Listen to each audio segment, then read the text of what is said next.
কিছুই তো চোখে দেখা যায় না। তুমি বাড়িতে থাকো কতক্ষণ পাপা, যে তুমি টাকা পয়সা দেখতে পাবে? আর তাছাড়া টাকা পয়সা আমাকে রোজগার করতেই হবে, কারণ মা মুখে যাই বলুক যে মা বাড়ি ছেড়ে চলে যাবে, একা মামা বাড়িতে গিয়ে থাকবে, আমি তো সেটা হতে দিতে পারি না। তার মানে তুমিও বাড়ি ছাড়বে তাই বলতে চাইছো তো? আর কি উপায় বলো দাদু ভাই? মা যদি এই বাড়িতে থাকতে না চায় তাহলে আমার পক্ষেও থাকা সম্ভব নয়। আর তুমি বলো না, মাকে আমি বাড়ি থেকে একা বেরিয়ে যেতে দিতে পারি? এই সব কিছু আমাকে ভিলেন বানানোর জন্য করা হচ্ছে ইচ্ছাকৃতভাবে। আমি তো শুধু বলেছিলাম আমি চলে যাব এখান থেকে, আমি একবারও বলিনি তোমাকে বা তোমাদের এই বাড়ি ছেড়ে চলে যেতে। বাবা ছাড়ো না, এক কথা কেন বলছি, এই বিষয় নিয়ে তো আমরা আলোচনা করে ফেলেছি। তোমাদের সামনে এখন কিছুদিন সেপারেটেড থাকতে হবে, তারপর ডিভোর্সের জন্য ফাইল করতে হবে। তুমি সেটা নিয়ে কনসেন্ট্রেট করো। মাকে এই বাড়িতে থাকতে দিয়ে কতটা দয়া করেছো সেটা দেখানোর কোনো দরকার নেই।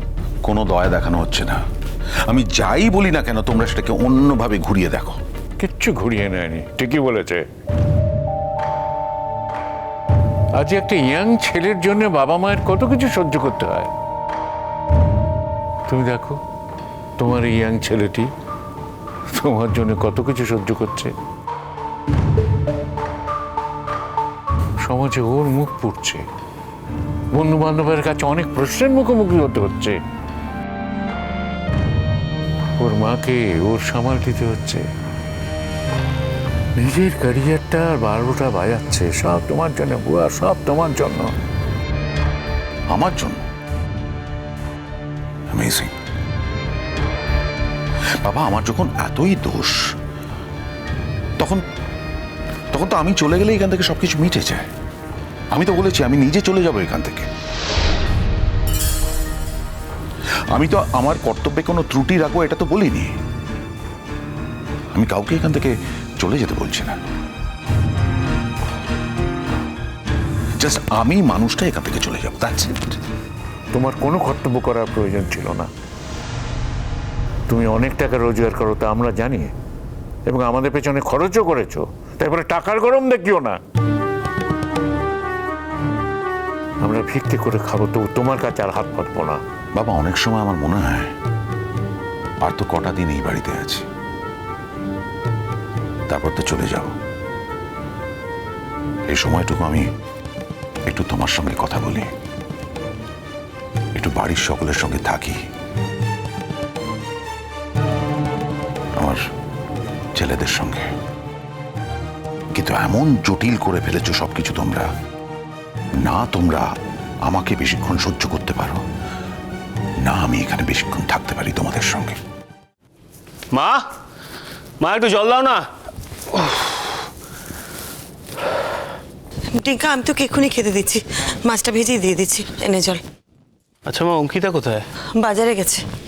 কি এক মিনিট দাঁড়াও, কোথায়? বাজারে বাজারে গেছে।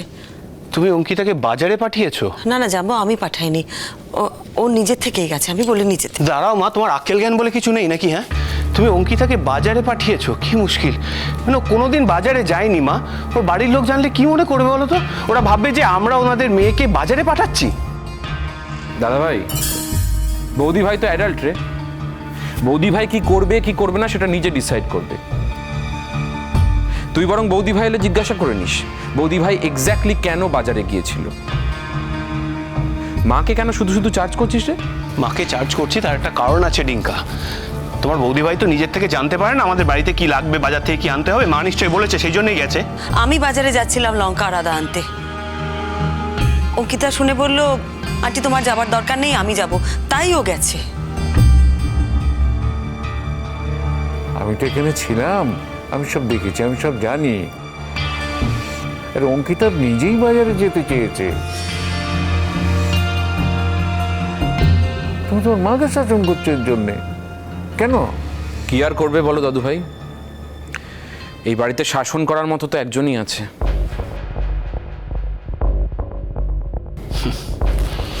দাদু ভাই কিছু মনে করো না, কিন্তু অঙ্কিতা যে স্ট্যান্ডার্ডের মেয়ে, সে বাজারে গিয়ে আদা লঙ্কা এসব কিনবে, সেটা তোমরা কি করে ভাবলে আমি জানি না। আমি তো অন্তত এটা ইম্যাজিনও করতে পারি না। হ্যাঁ সেই তো, করবে কি করে। তবে সত্যি কথাটা জানিস তো, বৌদি ভাইয়ের যা স্ট্যান্ডার্ড, সেরকম স্ট্যান্ডার্ডের কোনো ছেলের সাথে কিন্তু বৌদি ভাইয়ের বিয়ে হয়নি। সেই স্ট্যান্ডার্ডের কোনো বাড়িতেও বৌদি ভাইয়ের বিয়ে হয়নি। সেই জন্য বৌদি ভাইয়ের স্ট্যান্ডার্ডটা বজায় থাকলো কোথায়? ওকে এখন আমাদের বাড়ির স্ট্যান্ডার্ডের সাথে মানিয়ে নিতে হবে। সেই জন্য বাজার করতে গেছে, ঠিক আছে, কোয়াইট নর্মাল। তো প্রবলেমটা কি জানিস তো ডিঙ্কা, আমার কোনো ব্যাপারে না নাক না গলিয়ে তুই জাস্ট থাকতে পারিস না। আলবাত নাক গলাবো, 100 বার নাক গলাবো। তুই আমার সামনে কথোপকথন করবি, আমি নাক গলাবো না, এটা হয় কি করে? আর আমি তো নিজে নিজে নাক গলাইনি, তুই আমার মাকে অ্যাকিউজ করেছিস আমার সামনে, সেই জন্য নাক গলিয়েছি। তুই যদি অ্যাকিউজ না করতিস আমি নাক গলাতাম না। আচ্ছা আমার একটা কথা বলতো, তুই কোনোদিন বাজার করেছিস? মানে পাপা অসুস্থ হয়ে যাওয়ার পর বাড়িতে কখন কি লাগে কোনোদিন জানতে চেয়েছিস? না তা চাইবি কেন? তুই তো ডাক্তার, হাই স্ট্যাটাস। এই বাজারটা যা তোর কাছে একদম ফালতু কাজ, তাই না? আমি কিন্তু চেয়েছি, হাজার কাজের মধ্যেও মাকে অন্তত একবার জিজ্ঞাসা করেছি তোমার কি লাগবে। আর একটা কথা জানিস তো, এই বাড়িতে অনেকে বাজার করে, অনেকে রান্না করে, তাদের সার্ভিসটা কিন্তু নিস, তখন কিন্তু তোর কোনো অসুবিধা হয় না। বাহ, চমৎকার। হ্যাঁ, তুই তো দেখছি আমাকে সহ্যই করতে পারিস না। তোমরা প্লিজ একটু থামবে। কি আশ্চর্য, তোমরা দুজন যখনই এক জায়গায় থাকো তখনই একটা না একটা ঝামেলা পাকাও। কি করবো বাবা, আমি কি যেচে ঝামেলা করছি? তুমি বলো না, এরপর তো তুমিও বাড়িতে থাকবে না। আমি আর পাচ্ছি না নিতে বাবা এটা। এখন তো ইচ্ছা করছে যত তাড়াতাড়ি সম্ভব এখানে যা কাজ আছে সবকিছু সেরে যত তাড়াতাড়ি সম্ভব বিদেশে পালাই। বেঁচে যাবো তাহলে, জানো তো। প্রতি মুহূর্তে আমার এই ভয়টা কাজ করে যে এই বোধহয় অঙ্কিতার বাড়ির লোকেরা আমাদের বাড়ির আসল চেহারাটা চিরে ফেললো। নিজের বাড়ির লোকেদের নিয়ে তোর ভয় করে জানবো? একদিন এমন না হয় যে এ বাড়িতেই তোকে ফিরে আসতে হলো।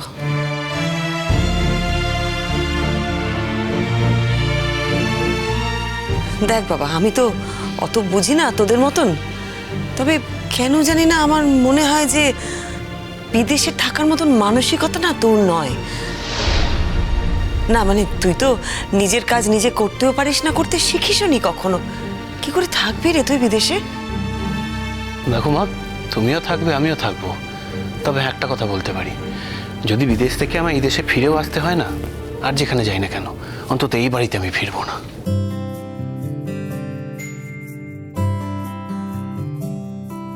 ছিল সুখী গৃহকোণ, সবাইকে ভালোবেসে, রোজ নাম চায় তবু জীবন মুচকি হাসে। হঠাৎ অন্য হাওয়া আয়না খুঁজছে মুখ, একটু ভালো লাগায় ইচ্ছে কুড়োয় সুখ। বাহ, একেবারে আদর্শ ছেলের মতো কথা বলছিস। হ্যাঁ বলছি রে, বলছি। তার কারণটা কি জানিস? কারণ এটাই যে আমাদের মা চিরকাল না আমাদের দুজনকে আলাদা চোখে দেখেছে। তোকে একরকম ভাবে দেখেছে, আমাকে আরেক রকম ভাবে। আমি এর ভিতরে আর কোনো কথা বলবো না। এমনিতেই তো আমি ভিলেন, আমি কিছু বলতে গেলেই অনেকগুলো মুখ আমাকে অ্যাটাক করার জন্য মুখিয়ে আছে। তোমার কি আর কোনো কথা বলার জায়গা আছে বুয়া? নেই? সমানে নিজের মনকে বোঝাচ্ছি সংসারে এই জটিলতাতে আমি আর থাকবো না, তবু সে জটিলতা কাটছে না, তাই আমাকে এসব কথা বলতে হচ্ছে। আমি বৌমার কাছেও প্রতিজ্ঞা করেছি এই নিয়ে আমি আর কোনো কথা বলবো না। তবে বৌমা যেমন তার ছেলেকে বলল একদিন তাকে বাড়িতে ফিরে আসতে হবে,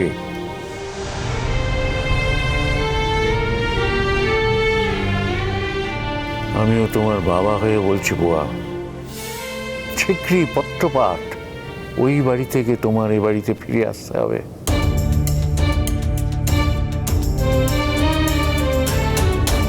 যদি আমার অভিজ্ঞতা, আমার পাকা চুলের কোনো দাম থাকে, তাহলে আমার এই কথাগুলো তুমি অক্ষরে অক্ষরে মিলিয়ে নিও।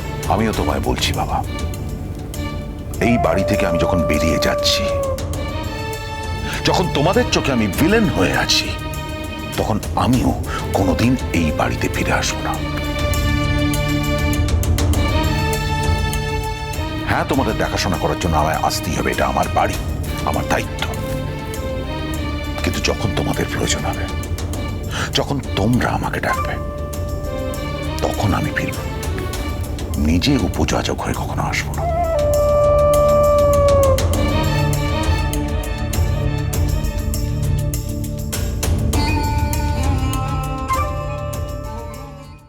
এটার মধ্যে সব ওষুধ গোছানো আছে, প্রয়োজন মতো নিজে নিয়ে খেয়ে নেবে। মা, তুমি কোথায় থাকবে?